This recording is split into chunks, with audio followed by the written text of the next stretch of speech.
This is the fanciest microphone I've ever used in my life, so I hope all of you back there, everyone can hear me.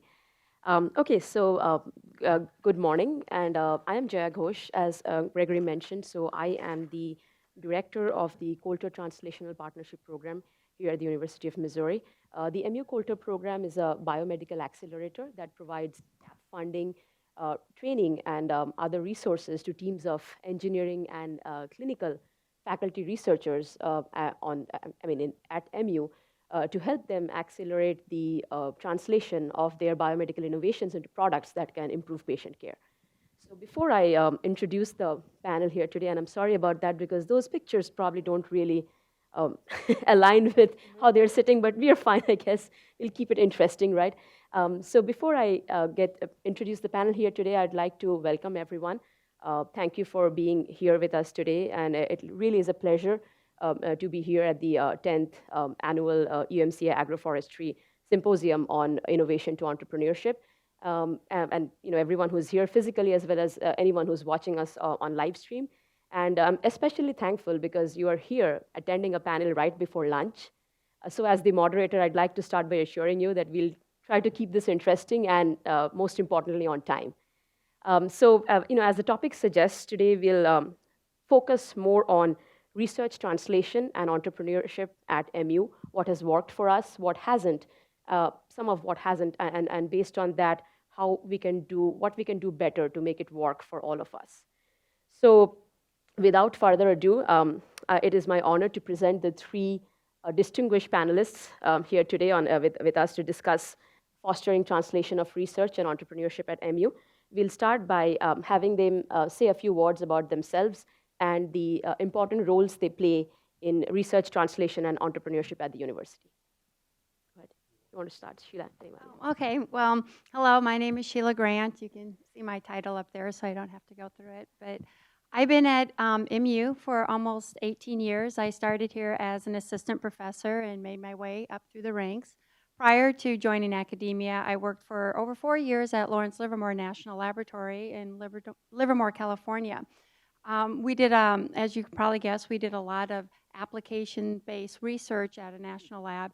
And when I came to Mizzou, one of the things I wanted to do was continue on that translational theme.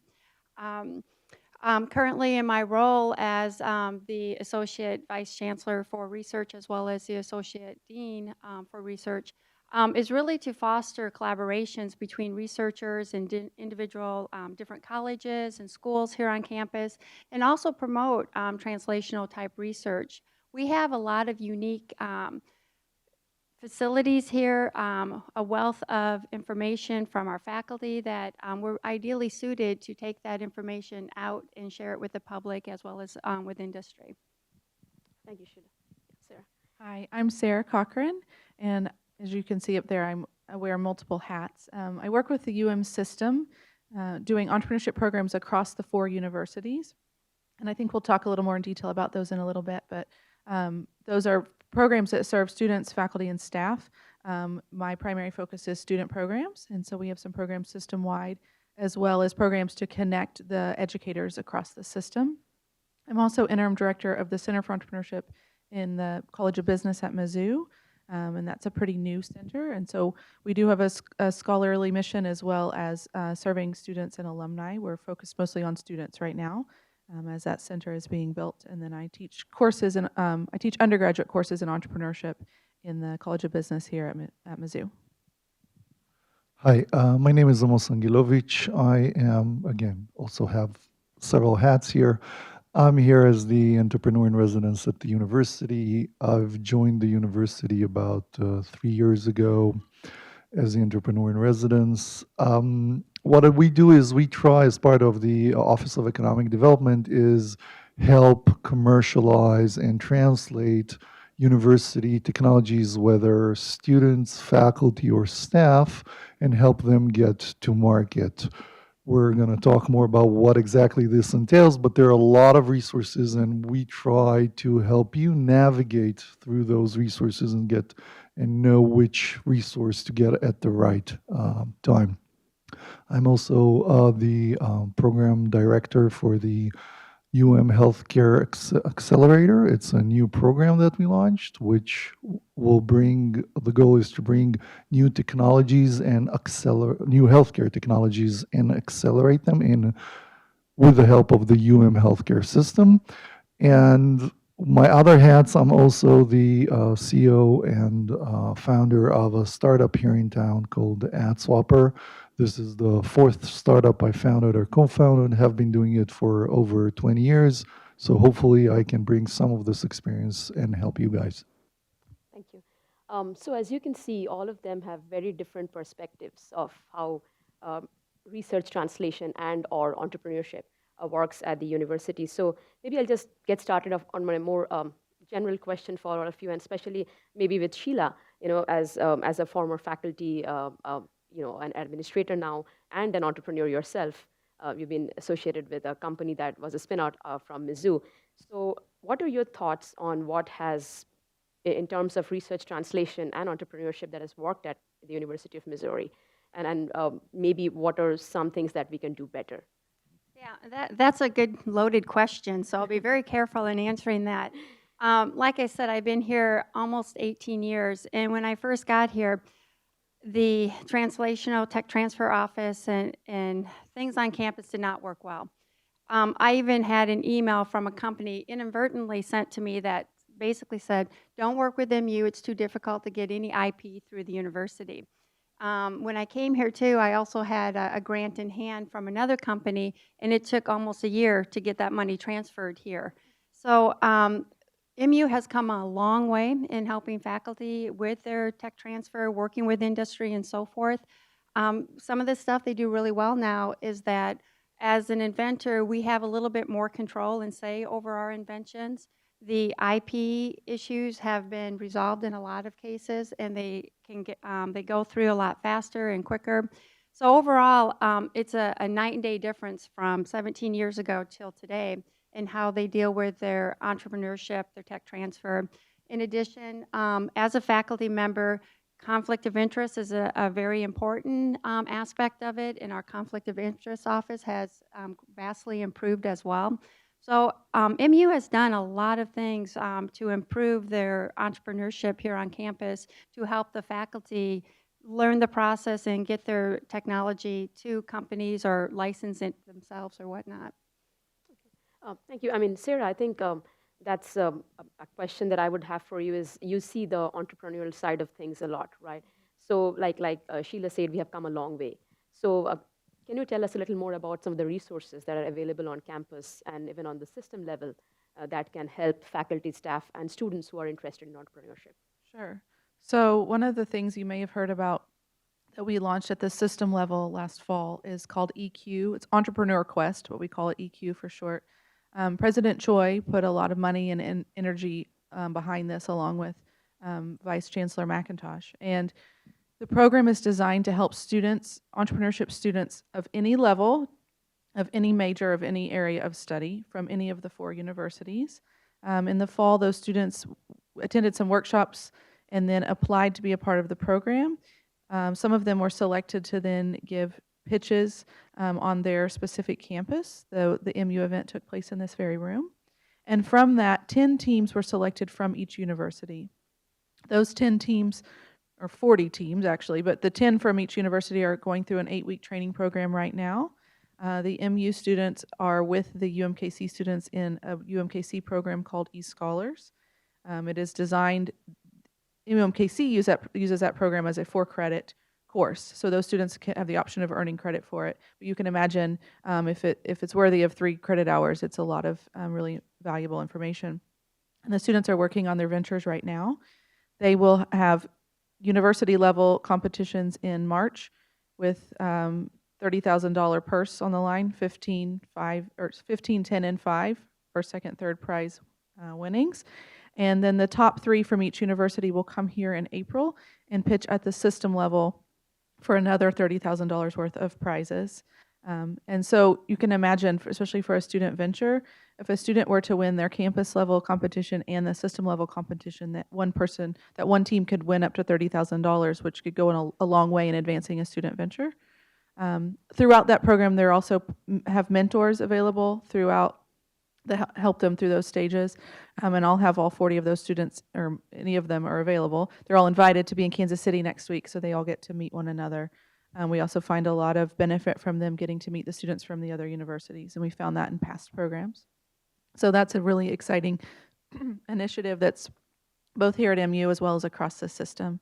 Another thing that we're working on, and any of you are invited if you are interested, is the Entrepreneurial Educator Summit, and it will take place in April. We're going to do it in conjunction. We've done it for a few years. This is the third annual, but we're going to do the EQ final competition in conjunction with it, so you can attend both together at the same time. And that event is designed to help the educators who teach students, work with faculty, work with community members, any faculty or staff from our 4 universities who are working with entrepreneurs in any capacity are invited to come to that event. And we just find that it's really valuable to let those folks talk to one another about how they're educating their students, how they're helping faculty with their inventions, how they're even serving the community. We have a lot of resources on this campus, much less in the whole system, and so letting those folks talk to one another. We'll have all kinds of great sessions, but honestly, the real magic happens when they sit down at a meal or have networking time and meet someone maybe from across campus or from one of the other universities, and form those friendships to help one another with their programs. So if you're interested in that, see me afterwards, and I'll make sure we've got your information to get you on the list. So those are some system level things. Here at MU, of course, the EQ program I talked about. We have a lot of programs on this campus. One real opportunity that we have that I'm watching happening right now is getting those more collaborative. If you put all of those people in a room together, they all get along.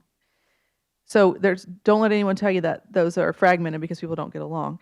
They're like the nature of higher education, they're fragmented because they're in different colleges and different places on the campus. But those people really want to be working together. And so we're putting some things in place to get those folks in a room together so that they are constantly collaborating on their programs, which just makes them that much stronger. The Center for Entrepreneurship that I'm directing in the College of Business, we will have an idea pitch competition that would also be open to any of your students who are interested. It's an earlier stage competition, so it's for those students who have an idea they're working on and they want to get it out there and get some feedback and practice standing up and talking about it, but they're not quite ready for maybe EQ, so this would be designed to get them ready for something like EQ. We'll also have a hackathon, a corporate hackathon, and that we find that helps students practice that process, working on a real problem, that then they can take that to work on a venture as well. We have a lot of things for faculty entrepreneurs, and I know Amos and Sheila both will talk more about those. Amos works with all kinds of faculty entrepreneurs on those kinds of programs. So that's just a quick sampling of some of the things going on the campus. Another thing that we're working on, and I guess I'll say this publicly, we're working on getting a website so that all of those things I just mentioned, plus all of the things any of us could mention, are in one place. And we actually have a group starting to work on that in February to try to make sure all of those are in one place so that if you had questions, you wouldn't be searching different areas of the website. You could go to one place and then be redirected back to the area where more information lives. Sure, thanks. So, as a follow-up, Sheila, Sarah talked a lot about these programs that are helpful for students. So as a faculty who has worked with a lot of undergrads and graduate students, how can we better encourage them to participate in programs like the EQ? And they are directly related to research translation, say somebody who's working in your lab. Yeah, and Sara hit the nail on the head when she said, having everything in a one place, one website, because a lot of these programs are kind of scattered around. And what Sara was saying, I'm like, I didn't know they had that, and it's like, why don't I know they have that? So, part of it is just getting the word out to our students. Many of our undergrads are highly involved with undergrad research, and they are so bright and they have such enthusiasm. So letting them know about the program, introducing it to our classes that we teach, Twittering it or whatnot, the social media that the students use more today than the emails anymore. But, part of it is just encouraging our students that when they do work in our lab, say, hey, if you have an idea, run with this and look what they have. Go to this website and you can see some of the programs that they have. In engineering, many of the students, well, all of the students have to do a capstone design project, which is a need. You know, there is a need for whatever, and they work on this need, and those capstone projects are ideally suited to be translated into, a startup. So it's just really getting the word out to our students, but also educating the faculty and staff to know about what's going on as well. Yeah, so on the other hand, for Amos, you work with a lot of faculty members, right? Faculty researchers here. So as an entrepreneur yourself and an experienced high-tech, executive, so how do you think innovative faculty members at MU can better use and should better use the resources that are available in our entrepreneurial ecosystem? So I'm always surprised at how much faculty is unaware of the resources that they have here and they can use. I understand now that it's the same problem with students. But what we've built in the last couple of years is a whole funnel that is here to help you if you're interested in translating this and commercializing your technology.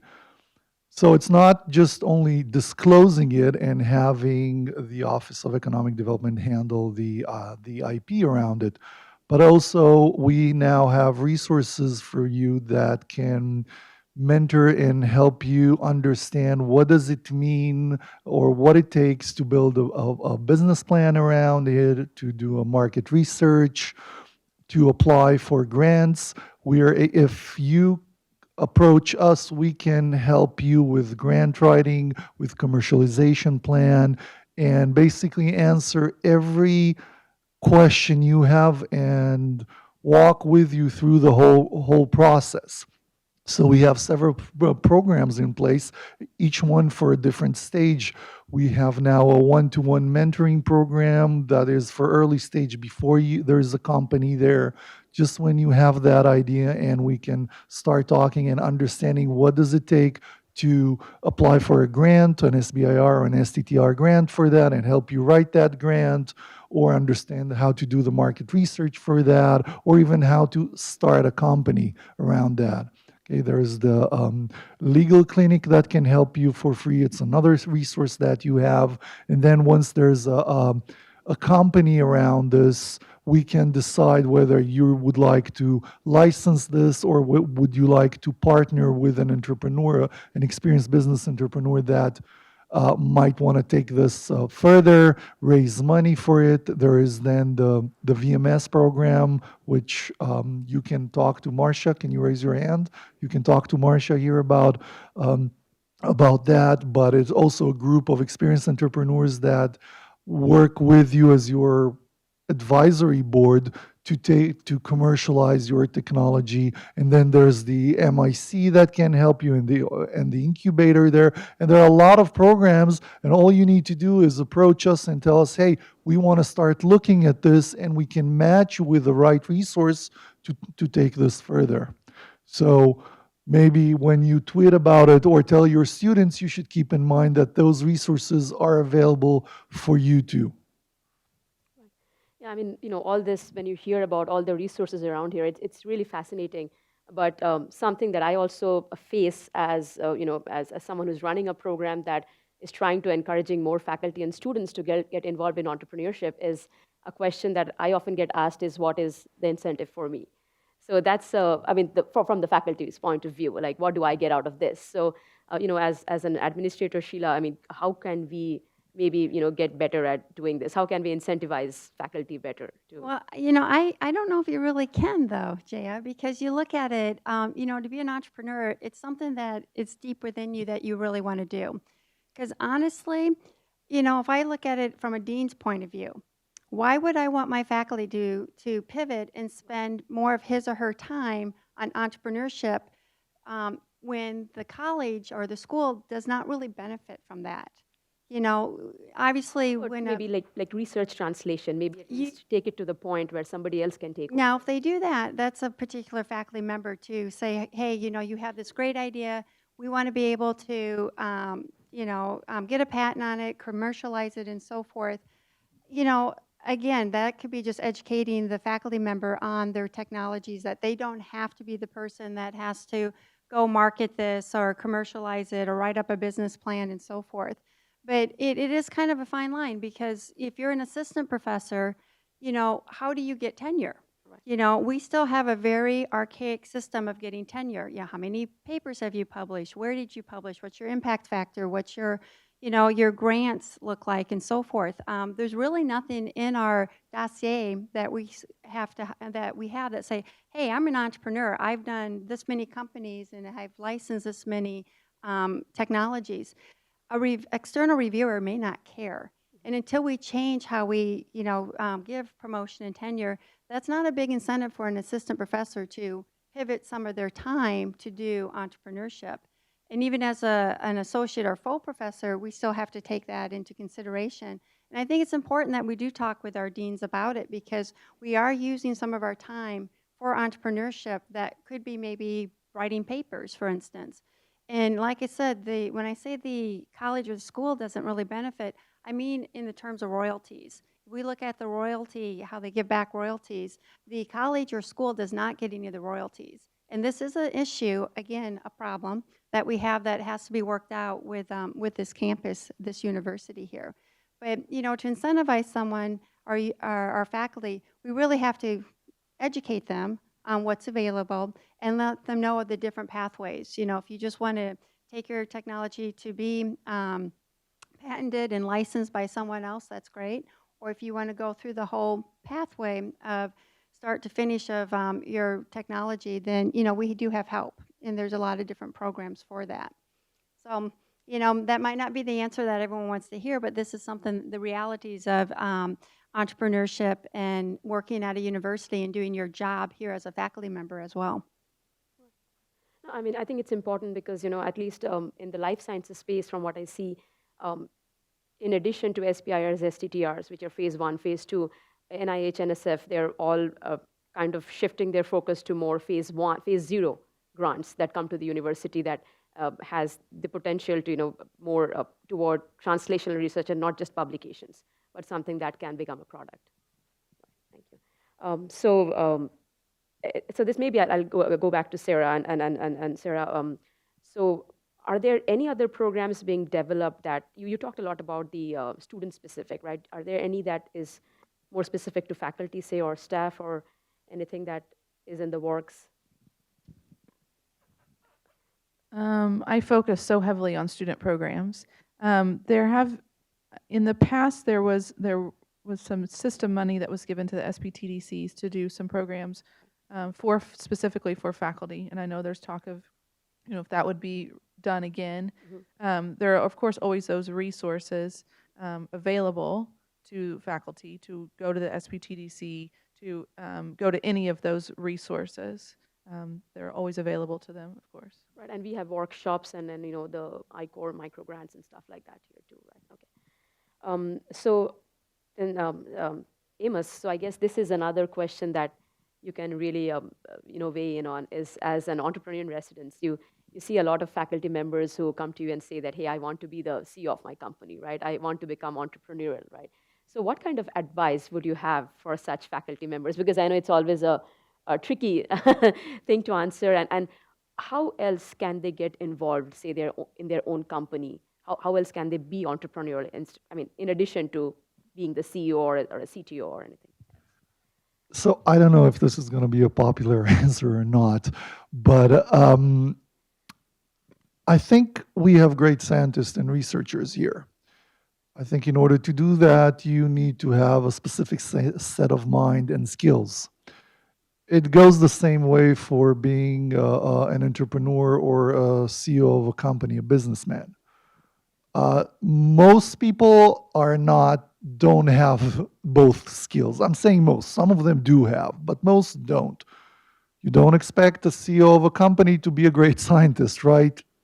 Not necessarily the other way around too. So I would say that if you're thinking about translating your or commercializing your technology, focus on what you do best, which is develop that technology and then partner with somebody that has experience in startups, specifically in your area if possible, to help you develop that and and reach a successful company.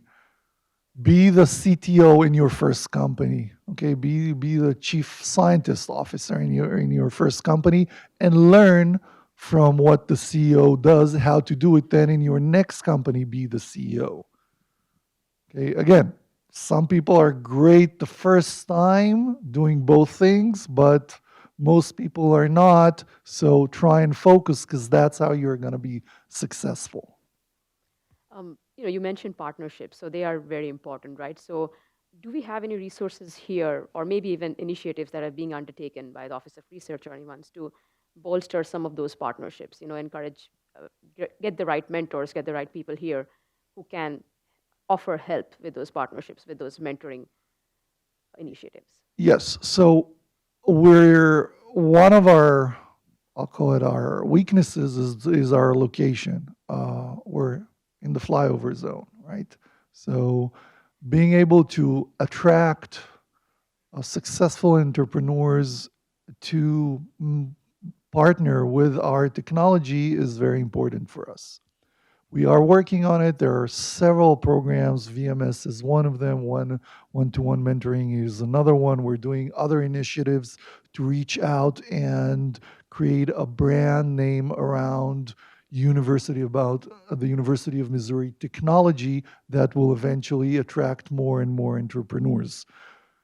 It is also something that each one of us, when we work with industry and we work with other companies as researchers or the university itself, we in a way advocate the technology that is here, and those are the people who are eventually going to come here and be interested. If a company had a really good experience in sponsoring one researcher here, they're going to look at sponsoring the next research and what else we're doing, and increase that partnership, eventually bringing in more and more entrepreneur and partnerships, and other than research dollars, hopefully investments to those companies. So Sheila, I've heard you mention, some of the industry, especially partnerships initiatives that are, ongoing right now. And I know that there's a panel later in the day that will be moderated by Dr. Sam Bish, who's the interim director and a senior licensing and business development associate for the Technology Advancement Office, and that will delve deeper into this topic of how can we better leverage or improve on our industry university partnerships. So Sheila, can you tell us a little bit, maybe if you know of something that is ongoing and that we can expect in the future to help us improve our research translation into products? Yeah, and that's a really good question. Because one of the things we'd like to do, obviously, is increase the industry-university relations, and it is a relationship. It is a building, and we have, as you know, Bill Turbin here at the in the Office of Research that helps with economic development. Individual colleges and schools also have their, some of them also have some of their industrial relations and engagement people as well. It's very important to have those relationships, and I really like to see it tie in more with our entrepreneurship. You're asking any faculty member who does research, what they do in their lab is great, it's amazing, everyone should, use their technology and so forth, but that may not be the case. So, one of the things we'd like to try to do, and I'm actually working with the Coulter and Jaya with this, is try to take a look at the industry needs. For instance, Medtronic, a big medical device company, what do they need? What technologies do they need? And discuss with them their needs and get our faculty together to address the needs. And we're working on doing something like that right now in the form of speed networking events, where we can get faculty from different disciplines together to address certain needs from these industries and put them together. And like you were saying, Sara, they brainstorm so well. What can they come up with? And then we can go back to that company and say, hey, look what we have. We know this is a need. Let's go ahead and work together and get an IP and address this need. And one thing nice about our university, that it is a lot easier to work with industry and have disclosures and so forth with them. So that is a lot better than what it was before. And Sheila, I don't know if you mentioned about your role in the upcoming TPMC, right? The Translational Precision Medicine Complex. So, could you tell us a little more about how you envision TPMC boosting translational research at MU? Yeah, so TPMC is a translational medicine, or translational precision medicine complex. Although I don't know if they're going to keep that name, but right now we're all going with TPMC. So the name implies translational. So it's going to be about 270 square foot research building that's going to have clean rooms so that you can develop aseptic products. It's going to have a GMP, or good manufacturing practice facility, so that you can, again, get things to translate products to the market, to do first-in-human studies as well. So it's going to be house about 60 researchers in different areas, and the areas haven't completely been decided, but they're going with cancer, they're going with vascular, and they're going with neuro. So these researchers are going to be looking at specific problems in these areas and translating their inventions to marketable devices and products and drugs and so forth. So the fact that we will have a building that will allow us to make these products so that they're ready for testing is going to greatly enhance our translational ability. It's going to enhance the collaborations that we have on campus here, as well as in the surrounding communities. We will have some space for industry, what we're calling innovation space. So we are hopeful that industry will buy into some of these labs and work with us as we develop and translate our products to market. So it's going to be kind of a go-to place for a lot of researchers in the medical field to help translate their ideas. But that doesn't mean everyone else on campus can't use it. If you look at the other buildings and other scientists and researchers on campus, they can utilize the TPMC facility to translate their research as well. So it's going to be a jewel that we have that's very unique. There's not a lot of other universities across the United States that will have this type of facility. Yeah, thank you. Yeah, since we were in the kind of talking in the medical healthcare space, Amos, I just came to know that you have this new title of Healthcare Accelerator, the director of the program. So could you tell us a little more about what this program is about? Well, it's new, so the title is new for me too. But Healthcare is, I think President Choi said it best at his last speech. It's a force to be reckoned with. We have a network, both local and as a regional network. And there are a lot of both as a healthcare system and as a research system. And we have some strategic partnership with industry, big industry companies to work here on campus. And we think that we can leverage that and to bring in new technologies and leading startups from around the world to develop and test their solutions here in partnership with the healthcare system. This is a great opportunity both for obviously those new technologies to have access to real feedback from a real healthcare system and real clinicians on their products. And at the same time, it's a good opportunity for the healthcare providers to be able to test and verify and validate those technologies that they're looking at. So if I am a healthcare provider, the only way I can stay ahead and a leader in my area is to be able to choose those new technologies and look beyond the horizon and be able to bring them. But the question that I have as a healthcare provider is, who do I choose? I mean, there are thousands of startups out there, thousands of technologies. Who do I choose to go to and how do I choose it? Because everything looks great on a presentation, everything looks great on paper, but when it meets the market, and the market here is the clinicians and the patients, that's where you know what works and what doesn't. And for that, I need to partner with a real healthcare system that is able to vet those technologies and be able to give me real feedback. But healthcare is not enough, a healthcare system, because that's any hospital. What we bring to the table is a healthcare system, a research system, and also a business innovation infrastructure that you heard about it, whether it's the incubator, whether it's MIC, VMS, SBTDC. Okay, ready? A lot of mentoring that will help those companies not only develop their healthcare solution, but also develop their business, business plan and commercialization plan. And it sounds like there's a good pipeline there from projects that are, say, coming through Coulter or that will go through TPMC, anything.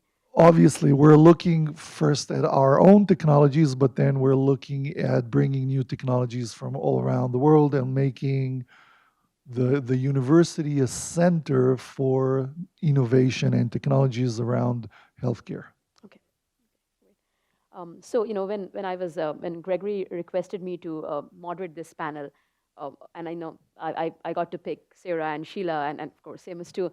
One question that I wanted to bring up as a woman in entrepreneurship, and this is something I'd like to start with Sara, because I know she has, given her experience in working on the role of gender in entrepreneurship education. I know that we are kind of moving away from the healthcare and aspects we talked about, but this is something that is more generic, I believe. So, Sara, how do you think we can better encourage women to take up leadership and leadership positions and become better role models in entrepreneurship on MU campus, starting with education and training and everything? Sure. So from my research, there's a lot of factors in this, but one of the biggest is stereotype threat, right? When you turn on the television or when you hear people talk about entrepreneurs, and the images that are often put up are often men. And so women of any age, but especially college students who may be 18 years old, internalize those messages. And what we know about their development, they may not consciously realize, but it's not for me, right? And they might tell you that, or they might just sort of have that idea. And so one thing that we can do that will go a long way is be really cognizant of who are the examples that we promote. So when we have a group of entrepreneurs, I mean, the entrepreneur who spoke just before this was a woman, and I think that's wonderful. And of course, you want qualified people to always be speaking, but if you're putting together an event and you look at your list of speakers and you go, gosh, we have all men entrepreneurs, sprinkle in some women. Add those examples so that, and it's good for the women and it's good for the men, right? It's good for everyone to see those people. Sometimes it's how we talk about entrepreneurs. We shouldn't talk about women entrepreneurs any differently, even though I'm going to give you tips for how to get more women to be entrepreneurs. There's a fascinating study I could share with you, some colleagues at Purdue did about Shark Tank, and they took the language used to describe the entrepreneurs, and women were, I can't remember the percentages, but were much less likely to be referred to as the entrepreneur, even by themselves. And so some of it's just changing the language that we use when we describe people. So having those speakers, who do you bring in your classroom? What examples do you use? And just diversifying that. And sometimes it's diversifying it so that when you're talking about a woman entrepreneur, it's not something that we always think about as stereotypically feminine. So use an example of a woman who has done something in more of the engineering or tech space, and vary those. It's also important with the role models. We bring in mentors for our students all the time. Who are we asking to be there? I think that's really important. Another thing, I wrote a whole dissertation about this topic, so I think that's why Jay asked me to do this. But one of the things I found at the school where I did my research was the center director had been very intentional about hiring women student workers. May sound, and not all of them, actually all of them were at that time. That wasn't on purpose that they all were, but had been very cognizant of, let's have some women student workers working in this office. And more women started to be involved in their programs because they would come in to get information or to get something. Unconsciously, some student was there to help them and would hand them stuff, and they'd go on about their day, and then more women started showing up at events. Well, because they saw someone who looks like them. So it's those role models as well. And there's other things we can do. One thing I started doing in my class, which may sound backwards, when I put students in groups for a project, I no longer spread the diversity as thin as I can. I won't leave just one woman on a student team, because what we find is that then she has to adapt. So sort of this, what the students in my study called bro way of doing things, right? So you put at least 2 women on the team, and then they have each other, and then it changes the whole makeup of the group project. So things like that that are relatively easy and small that we can do can go a long way. And incentivizing resources, we've all talked about tons and tons of resources that are available. Some students, especially women, won't always take advantage of those. So if we do things to make them take advantage of them, especially with the undergraduate and the younger students, you know, we do a passport program, or you do course credit for going to visit these offices or these events, because once they're there, it can be very beneficial. And another big thing I found was the importance of relationships. And so whether that's encouragement, and I'm not just talking to the women in the room, sometimes it was encouragement from a male faculty member. So encouraging those students, yeah, you should enter that competition. One student told me this whole story about how she didn't know, she had this idea, and her male professor said, you've got to enter this competition, and she did, and she won first place. And then she kept working on her venture, and, you know, then she kept building it. So encouraging the students, you know, they all could sometimes use that little bump to go do the next thing. So those are some of the highlights. That study just recently, almost 2 years later, got published in the Journal of Small Business Management. It's online if anyone, that might be a more digestible version to read, because it's only like 30 or 40 pages instead of 180. So Congratulations. happy to give you that link if you'd like to see that version of it, not the library's version. Okay, thank you. And Sheila, I mean, you know, you're someone who has lived the change, right? You've seen when you started off. So would you like to share some of your experiences or? Well, you're right in adapting. I mean, obviously, as an engineer, I would only have one woman myself, usually in my classes. And when you did your lab projects, you were always paired with the guys. Capstone, which is our design projects, I would be the only woman on my capstone projects. So I adapted a lot, you know, and I'm so old now that, you know, none of that even bothers me. I don't even pay attention anymore. So the fact with like what Sara was saying, it is important because, you know, women do like to see other women on projects, and we are different. We do have different viewpoints. We approach problems differently and so forth. Case in point, my husband, who's also an engineer, we had classes together as engineering students, and the professor, we had one professor in particular in our, I think it was our fluids class. He came up to us one day and goes, it's really interesting. Dave does a problem like this. Sheila, you do a problem like that. Both 2 different ways, but you come up with the same answer. So I think it really shows, you know, the difference a lot when how women think about different problems to solve versus men. And you can still come up with good ideas and good answers. So I think it's extremely important with what Sara's doing. And I have to read your dissertation because it sounds really interesting. But really to have that diversity. And there's been a lot of articles on how you can solve a lot more problems using diverse thinkers and having a diverse group of people to approach those problems and having the same type of people with the same backgrounds. Right, thank you. And yeah, I mean, Amos, if you have anything to add So to it, not to put you on I'm the spot. clearly not qualified to answer this question, but I can tell you that from my perspective as an entrepreneur, as somebody who's worked with startups for over 20 years, it's not the consenting opinion that matters. It's the one that says, no, let's do it in a different way. We can solve this in a different way. That what leads to breakthroughs and to success and to innovation. If everybody agrees about something, and I know we all tend to like people that agree with us. When you're in a startup, when you're doing innovation, the person that doesn't agree, that thinks different, that's the one you need to include because they're the ones that gonna either poke holes in your theory and find the weaknesses and come up with the new ideas that you haven't thought about. So it really doesn't matter if it's a gender thing, sure. If it's any other, it's the importance of inclusiveness and bringing in people that think differently. That's the way I look at it. That was, a very interesting discussion with all your perspectives. So I think, you know, I'm happy to see that we are on time. So maybe I'll open this up to questions. If anybody has any questions about the resources, about just in general, anything else we discussed, because we did discuss a lot of things. And in a panel like this, that's bound to happen. It's not just one topic. So if anybody has anything to add, any comments, anything. Women in the room, men in the room, anyone?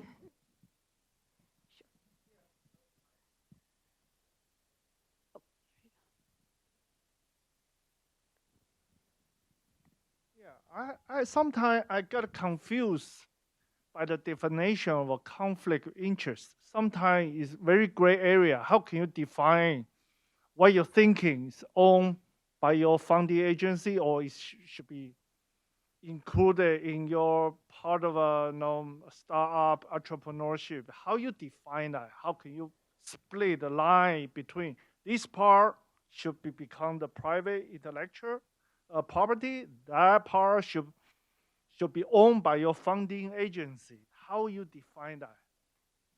Yeah, and that's a very good question. And we've been struggling with how to clarify conflict of interest. Our conflict of interest committee here on campus is doing a good job.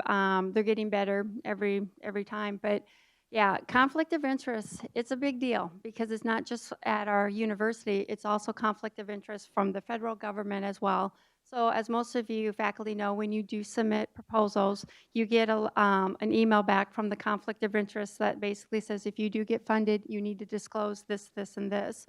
One thing I always tell faculty when they're entrepreneurs and they want to take their technology and translate it and commercialize it, as soon as you form your company and you license that technology to your company or whatnot, you cannot no longer do that research in your lab.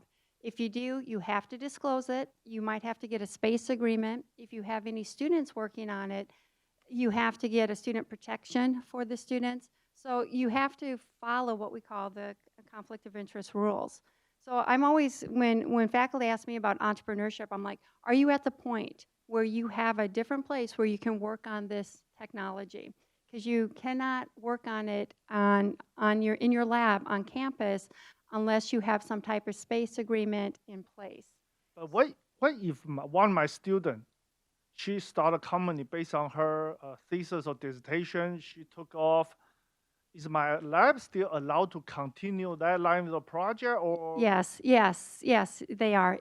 Conflict of interest when it comes, if you, like, say, invented a widget, and now this widget is licensed to your company, you can no longer work on that widget in your university lab, but you're free to work on that widget as much as you want. Your students, graduated students, whatever, they can work on it. Conflict of interest just makes sure that what you're doing in your university lab isn't benefiting your company. That's not allowed. Okay. And if I may add, the licensing part that you talked about, so a lot will depend on the licensing agreement, how it was licensed out to a company, what you can continue to work on in the lab and what you cannot. Okay, thanks.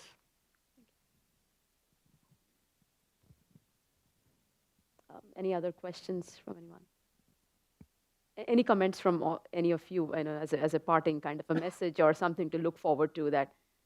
Well, as an entrepreneur, I formed 3 companies and so forth, and it's a lot of fun, and I really appreciate what Amos said because I was not the CEO of my companies. I was CTO because we can't do everything.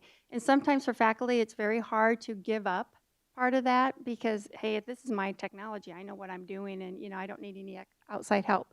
You really do. If you still want to do your university job well, you are going to need help from outside people to form your company. But it is a lot of fun. So we do encourage, that's one of the incentivizing things. It's a lot of fun to see something you developed in your laboratory to be translated and commercialized. That's always funny. It's a fun message to end on too. So once again, I'd like to thank all our panelists for hopefully a stimulating and interesting discussion. And all of you for joining us here today. So have a pleasant rest of the day, and thank you again.